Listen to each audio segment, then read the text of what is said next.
اعوذ باللہ من الشیطان الرجیم۔ میں پناہ مانگتا ہوں اللہ کی شیطان مردود سے۔ بسم اللہ الرحمن الرحیم۔ اللہ کے نام سے شروع جو نہایت مہربان بے حد رحم فرمانے والا۔ یا ایہا الذین آمنوا اتقوا اللہ وابتغوا الیہ الوسیلۃ وجاہدوا فی سبیلہ لعلکم تفلحون۔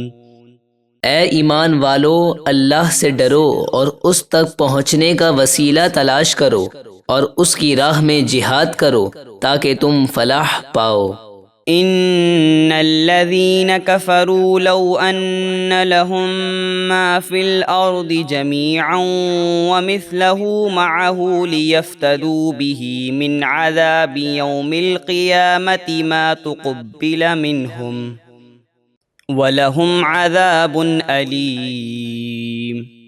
بے شک جن لوگوں نے کفر کیا، اگر ان کے پاس جو کچھ زمین میں ہے وہ سب ہو اور اس کے برابر اتنا ہی اور بھی ہو کہ اسے دے کر قیامت کے دن کے عذاب سے بچ جائیں تو ہرگز ان سے قبول نہ کیا جائے گا اور ان کے لیے دردناک عذاب ہے۔ یریدون ان یخرجوا من النار وما هم بخارجین منها وَلَهُمْ عَذَابٌ مُقِيمٌ۔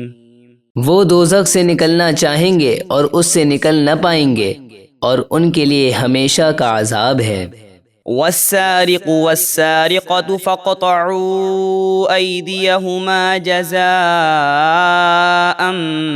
بِمَا كَسَبَا نَكَالًا مِّنَ اللَّهِ واللہ عزیز حکیم۔ اور جو مرد یا عورت چوری کرے تو ان کے اس جرم کے بدلے اللہ کی طرف سے سزا کے طور پر ان کا سیدھا ہاتھ کاٹ ڈالو اور اللہ زبردست حکمت والا ہے۔ فمن تاب من بعد ظلمه وأصلح فإن اللہ یتوب علیہ ان اللہ غفور الرحیم۔ پھر جو اپنے ظلم یعنی چوری کے بعد توبہ کر لے اور اپنی اصلاح کر لے تو بے شک اللہ اس کی توبہ قبول فرمائے گا، یقیناً اللہ بہت بخشنے والا نہایت مہربان ہے۔ الم تعلم ان اللہ لہ ملک السماوات والارض يعذب من يشاء ويغفر لمن يشاء واللہ على كل شيء قدیر۔ اے بندے، کیا تجھے معلوم نہیں کہ آسمانوں اور زمینوں کی بادشاہی اللہ ہی کے لیے ہے؟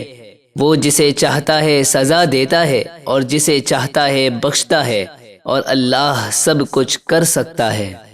یا ایہا الرسول لا يحزنك الذین یسارعون فی الکفر من الذین قالوا آمنا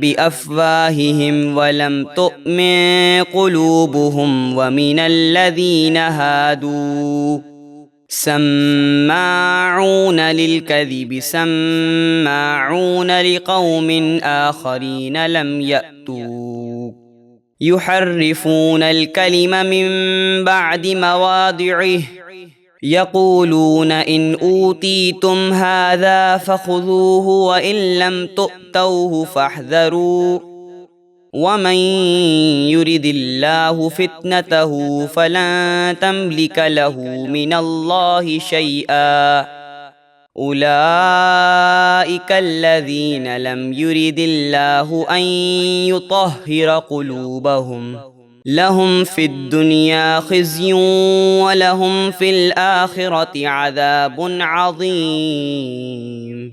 اے پیارے رسول، وہ لوگ جو کفر میں تیزی سے دوڑتے ہیں آپ کو غمگین نہ کریں۔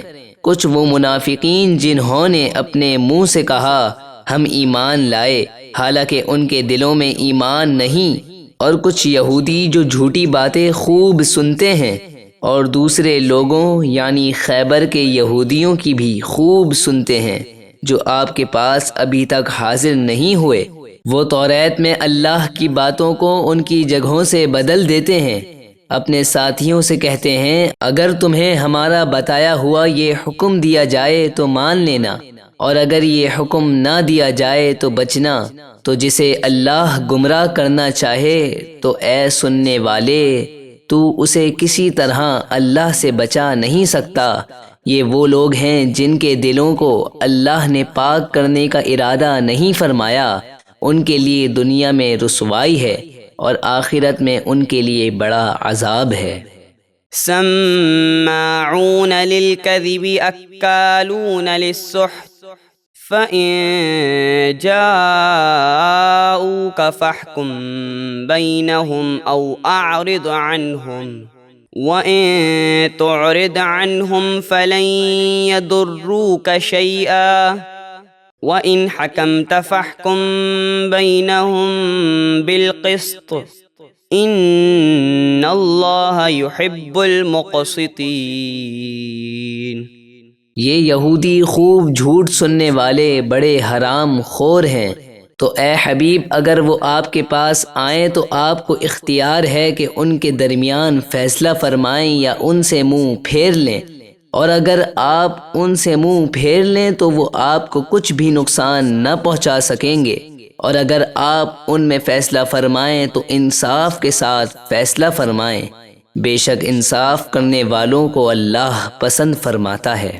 وَكَيْفَ يُحَكِّمُونَكَ وَعِندَهُمُ التَّوْرَاةُ فِيهَا حُكْمُ اللَّهِ ثُمَّ يَتَوَلَّوْنَ مِن بَعْدِ ذَلِكَ وَمَا أُولَئِكَ بِالْمُؤْمِنِينَ۔ اور وہ آپ سے فیصلہ کیوں چاہیں گے حالانکہ ان کے پاس توریت ہے، اس میں بھی اللہ کا یہی حکم موجود ہے، پھر اس کے باوجود وہ اس حکم سے منہ پھیرتے ہیں، اور وہ کسی کتاب پر بھی ایمان لانے والے نہیں۔